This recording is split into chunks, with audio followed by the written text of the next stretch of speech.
Yeah, I guess you would consider Liz and I a bit of an odd couple. You know, this WA farming lady and this New South Wales North Coast surfer and writer. You know, I can't imagine too many other contexts in which our paths would have crossed.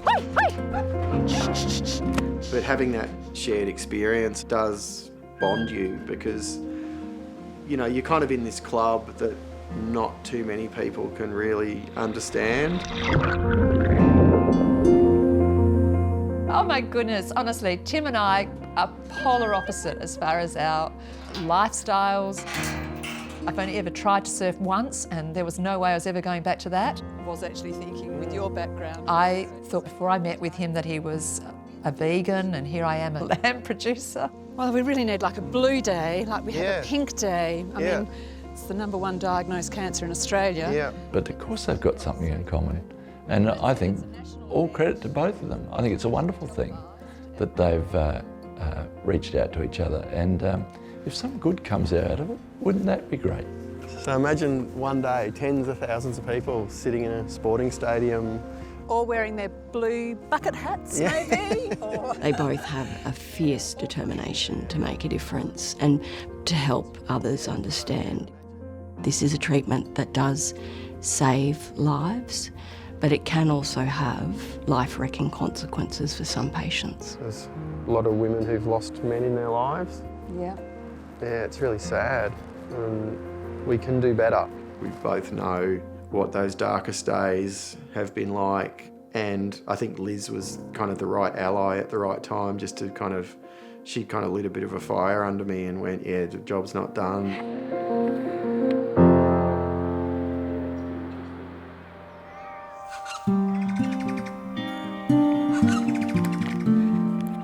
Come on, buddy. It's your turn. In the last year, I've really had to take control of our livestock operation and yeah, really step up and do a lot more hands-on work.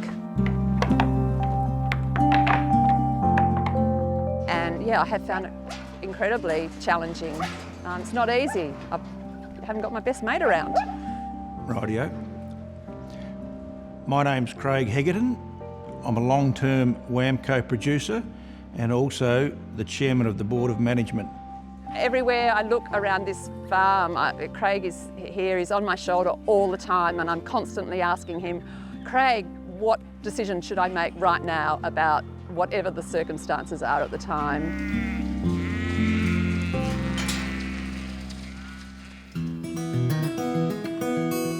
So when Craig and I first met, Craig was a vet student. He'd come across from Tasmania to go to Murdoch Uni, and I was nursing in Perth, and it was like love at first sight. And I don't know, 7 years after we started going out, he caved into my nagging and we got married. Suffice to say that we met a couple of months ago and decided to get married straight away. What really attracted me to Craig from the onset was just his sparkle, and he was funny, yeah, entertaining, bit of a rogue. He was a goer. He left no stone unturned. He just went flat out at everything he did. My aim in early life, I wanted to go farming. Pretty difficult to find a way to get onto a farm when you're a young kid with not a lot of money. So I thought vet science would probably be a good way to get into it. Dad was a pioneer in the sheep industry. He developed his artificial breeding in sheep from the ground up. So it did have a big impact on the sheep industry. We decided that we would have a dabble at farming. So we set up home in Kojonup, which is 270 k's south of Perth on the Albany Highway. And then we kept expanding. And Craig was just so thrilled to be given the opportunity to become a farmer. I think the Hegedan enterprise would be one of probably the biggest farming enterprises in Kojonup. And not by accident. They were terrific. And it was very hard to work out who was the most driven because they both were. Outwardly, Craig was very uplifting and happy and healthy, particularly when we were in public. But privately, he did have struggles mentally. He probably battled with depression from the age of 40. Dad's attitude to talking about his depression was, I'm not talking about it. I would have had no idea that Craig was on any antidepressants or anything like that. I wouldn't have thought he had time to be depressed. He was that flat out. Craig just led this frenetic life, and I think it just got to him from time to time, but we always managed to get through those tough times. Yeah, providing he was on antidepressants, he was mostly really well. So I live in a little village in very northern New South Wales called Fingal Head. Surfing has been my primary recreation since I was probably 15, and then it's been my main vocation for 40 years. So it's been both my main work and leisure. It feels miraculous to be able to make a living writing about surfing. It almost seems absurd. I've edited a couple of surfing magazines, Tracks and Surfing Life. I've written, at last count, I think 10 books. Sometimes I worry that it reflects some kind of emotional stuntedness, that I'm still doing the same thing I was doing when I was 20. I describe the old Tim as someone who lived a pretty gregarious sort of lifestyle. He lived and breathed surfing. You know, he partied a lot, and and that came with all the other additions, and sex, drugs and rock and roll would sort of sum it up to a large degree. I think as I get older, I think of surfing like an active form of meditation. It's more about the holistic experience. It's not so much about trying to find the best waves on any given day. And it's more about just spending time in the ocean and the quality of that experience and immersion in nature. After I turned 50, I can distinctly remember thinking, I do have this really charmed life and I'm really, really grateful. Yeah, married and 2 beautiful children. I really appreciate it, and I don't need a wake-up call, universe, But of course, that's not quite the way life works. Life for Craig, mid-50s, he was happy, healthy, loving life. The pressure was starting to come off. We were having fabulous holidays, and then he got a nasty surprise that there might be something wrong with his prostate. Craig was concerned about his PSA rising. PSA is prostate-specific antigen, and it's the prime marker now that is used to determine how healthy the prostate gland is. Craig went in to have a biopsy, and from that, it came as a huge shock to Craig to receive the diagnosis of prostate cancer at such a young age, 56. I remember thinking at the time, I don't know how this is going to sit for him mentally. Craig underwent a radical prostatectomy. But, he was upbeat about it. He just said he was going to get it done, and that was that, deal with it, and away he went. His urologist was really confident that they had removed all the tumour, and that, Craig was going to be cancer-free going forward. As a WAMCO producer, you receive technical data and market feedback. So once Craig had the prostate operation, I thought he was done and dusted. It was, he had no more problems. He could go on with his life. So in the next few years, we just kept being very busy with our work life. So WAMCO's, so what are we saying this time? He was only too happy to be involved in a promotional video and fly the flag for WAMCO, which stands for Western Australian Meat Marketing Cooperative. That's why I'm with WAMCO. He was really lucky because he had good core strength. The erectile dysfunction, unfortunately, he did have some nerve damage, and he had to inject himself to actually have an erection, which, takes some spontaneity out, but it worked. Craig was undergoing annual PSA checks. Then, probably 4 years post-prostatectomy, just started creeping up ever so slightly. Really, really sadly, a PET scan came back with metastatic prostate cancer. He had a lymph node that was positive, and he was physically shaken. Like, he was so so disappointed. It was a bit of a shock that it had returned, but yeah, the mentality again was that, all right, what have we got to do now? Let's just fight this head on. So it was discussed that he would require radiation treatment, and on top of that it was recommended that he have androgen deprivation therapy, ADT. It's a therapy to block testosterone in your system because prostate cancer actually feeds off testosterone. I asked the specific question about how it may impact Craig's mental well-being. I said, you know, you can see what medication he's on antidepressants, and the oncologist said, you know, to be honest, I've only had one patient have an adverse reaction to ADT. And at that point, I just parked it because I thought, oh, well, one person, adverse reaction, didn't really think a whole lot more about it. Initially, Craig was put on an oral medication, and then he had a slow-release injection or implant that would last for 3 months. In about probably month 2, I had pretty much decided that it wasn't sitting well with him, just his irritability and, you know, not sleeping very well. It was just this insidious slide of him just not being his normal, happy-go-lucky self. And I did notice that as well. He was quite reserved and was a lot more tired than he usually was, and he seemed to age a lot more quickly too. The other really key thing, zero libido whatsoever, and that was troubling him.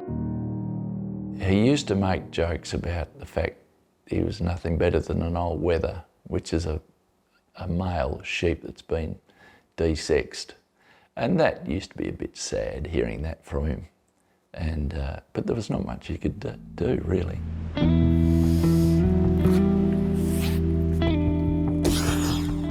I always thought I was a pretty fit and healthy man, but 10 years ago I just realised I was going to the bathroom all the time, and I was set off for, you know, a battery of tests. Once I was referred to the urologist, I remember clear as day, he said to me, so a normal PSA is under 3.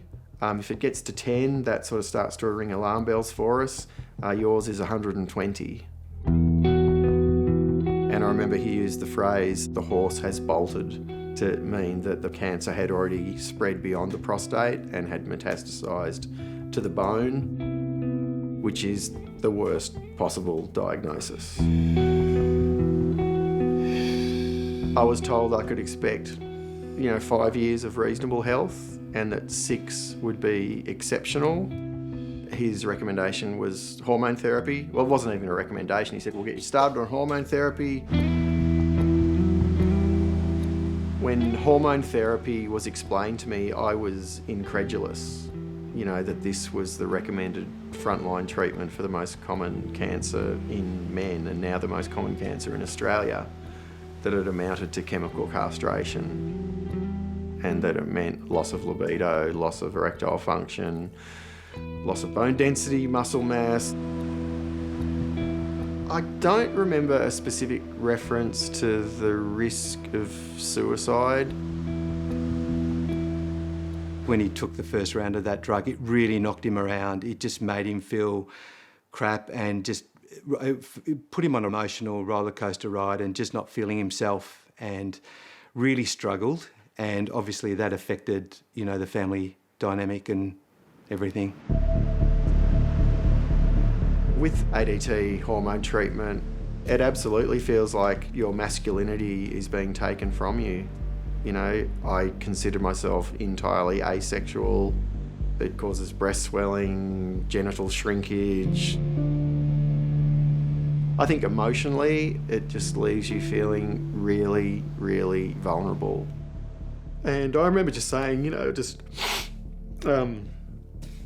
feel like I'll never be whole again, I'm not sure how I survived this, the treatment, let alone the disease. yeah, you really can easily convince yourself that your family would be better off without you in moments like that, which is it's a pretty dark place to find oneself at 3 a.m.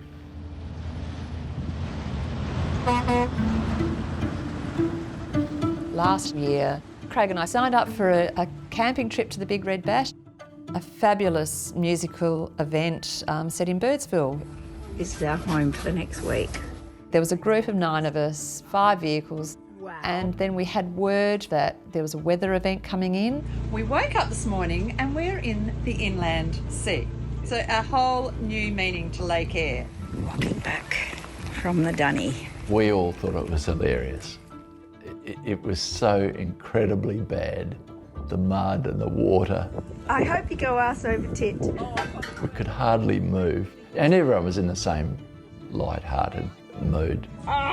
Reminds me of something out of an old movie. I mean, Craig, he laughed as much as the rest of us. Mulled wine, you can't beat it on a cold afternoon when the bash is bogged. Craig's mood was absolutely fine, but there just seemed to be this little thing that was under the surface bothering him. WAMCO had announced there was a trading bonus, and it was a record bonus ever. And Craig was extremely frustrated that there was this great news story and that it hadn't yet hit the airways. This goat, you need to cook it for 30 hours and then you throw it away, So Craig decided to reach out to WA Country Hour, and they had teed up for Craig to actually go on air the next morning. Later in the evening, Bjorn again came on, the ABBA tribute band, and they were fabulous. But Craig just got up and said, "Oh, this is not for me. I'm going back to the camp." And we all got up and danced, and about 9 o'clock we went back to our camp, and Craig wasn't there. But we weren't at all worried. And I thought, oh, he's probably just gone to bed. So I checked in the car and thought, oh, that's strange, he's not in the car. We then all agreed to go and have a bit of a look for him, but looking for Craig was like looking for a needle in a haystack. It took us 3 hours. Then finally we found Craig, and I felt for a pulse, and he'd been gone a while. It was totally obvious that Craig had taken his own life. I just lay next to him, just told him how much I love him and forgive him. And I'm so sad that he had this immeasurable pain, and I hadn't been there for him at the end because I hadn't recognised it. I just couldn't unravel any of the why or the how.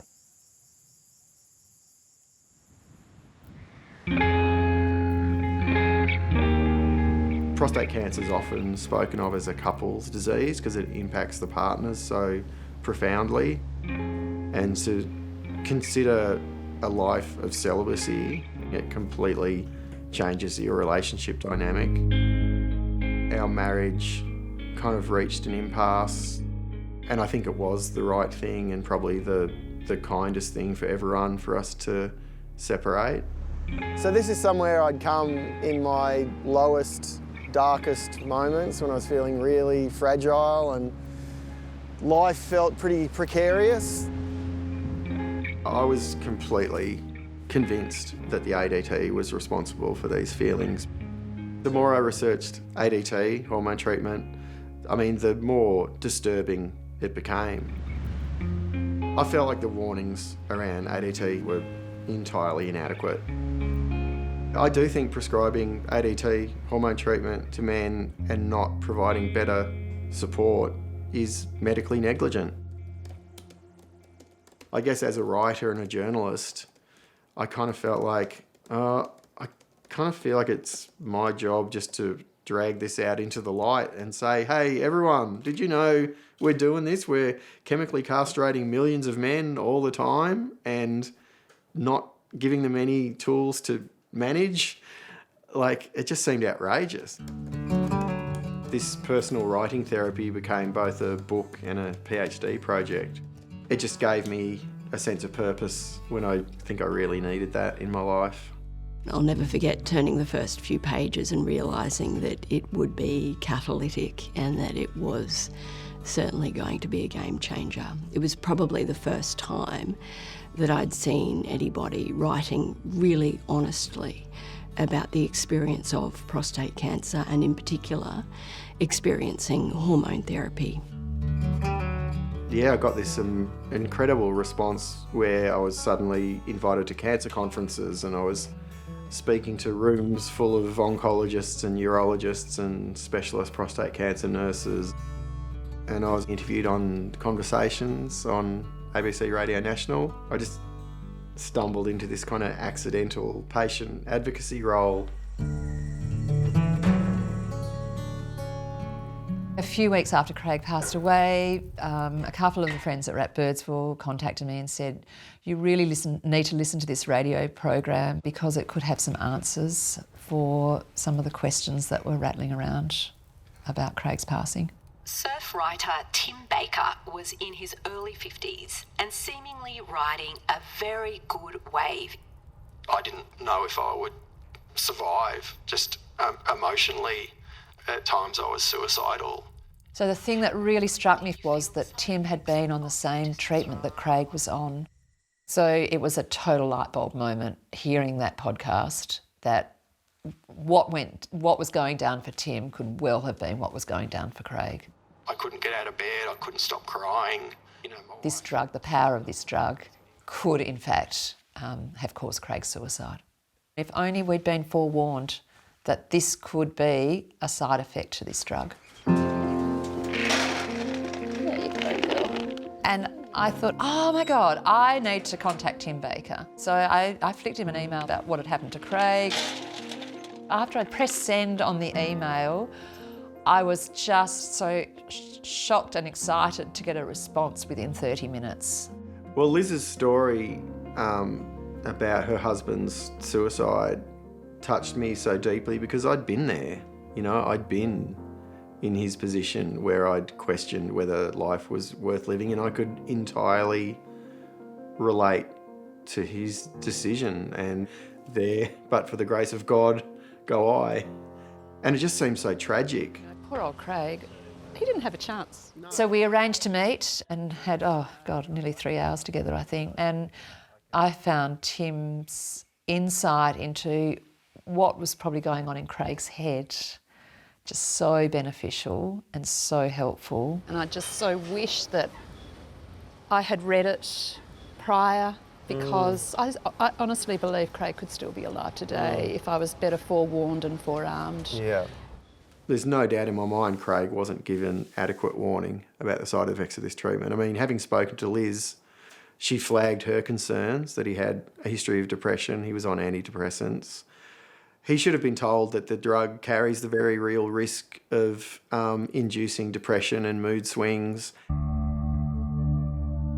I think ADT just insidiously eroded away Craig's emotional well-being, and it was like he just fell into the abyss. I'm feeling like shit, you know, I've got no libido, and honestly, if I have to stay on this ADT for the rest of my life, I definitely don't think I would be able to manage it. The research that we have does suggest that men on ADT for prostate cancer do face a higher risk of suicide linked to their diagnosis and its treatment. We are aware of a number of cases where we believe that ADT did play a role. Craig. I think every man and their partner, if they're going on to ADT, they need to be counselled as to the side effects of this drug and ensure that they're really fully warned of how their body's going to feel when they commence it. Years of use. What we would really like to see is that every specialist who is referring a man for hormone therapy insists that that man talks to a PCFA prostate cancer specialist nurse before he starts that treatment. It just sort of makes it so real. keep hoping it's not, but you know, it is. What we don't want is for men to stop taking hormone therapy. This is a life-saving treatment that keeps men with us, that stops prostate cancer from spreading. What we must do, though, is ensure that men don't walk alone with the disease or its treatment. Oh my God. Oh, it's so gorgeous to meet you. I'm really confident that Liz and I, with the help of people like Anne Savage, can really make a difference. There was something really impressive about Liz.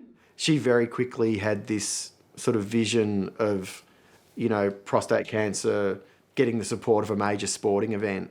Breast cancer's got the cricket, motor neurone disease has got the AFL footy. We keep saying we just need to find an old Australian tennis legend with prostate cancer. I really feel like this is something that I want to do. I want to find my voice and not let Craig's death be in vain. Like, make good of a really shitty situation. What both of you have done has just been so game-changing, absolutely, in having the courage to share your stories. Oh, look, if I hadn't done ADT, hormone treatment, I don't think I'd still be here. So it was a necessary evil. Yes, I just got the latest scan results. They weren't too bad. There's been a little bit of progression. There's a couple of spots, one on my left hip and one on a lymph node.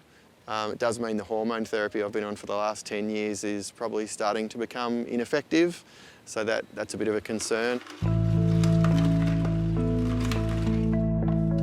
Over time, I think I've come to tolerate it much better, but, you know, there's nothing curative. There are no curative treatment options ahead of me.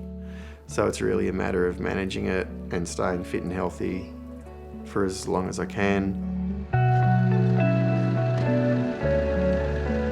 I thought the future with Craig was just going to be filled with fun and relaxation. Like, we still had another 20 plus good years together to look forward to. I'm feeling totally ripped off. Anyway, here's to nearly having seeding completed. 12 hours, Tracy? 12 hours, that's a fantastic effort. Yeah, I guess I've had to become the boss since Craig's passed away. And I guess, yeah, I've just had to pull my big girl undies up and get on with it. Huge job, well done. So Mum becoming a spokesperson, I believe, was, a bit of a challenge for her. I don't think she's naturally that type of person that would kind of step up. Dad was kind of more that personality who would like to speak out about things, but yeah, I believe Dad would be very proud of her.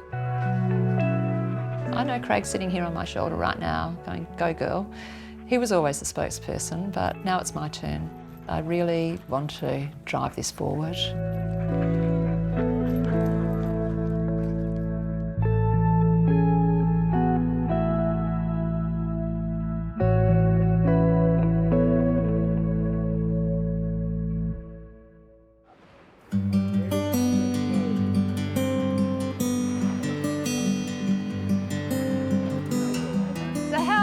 Toast to Hegsy.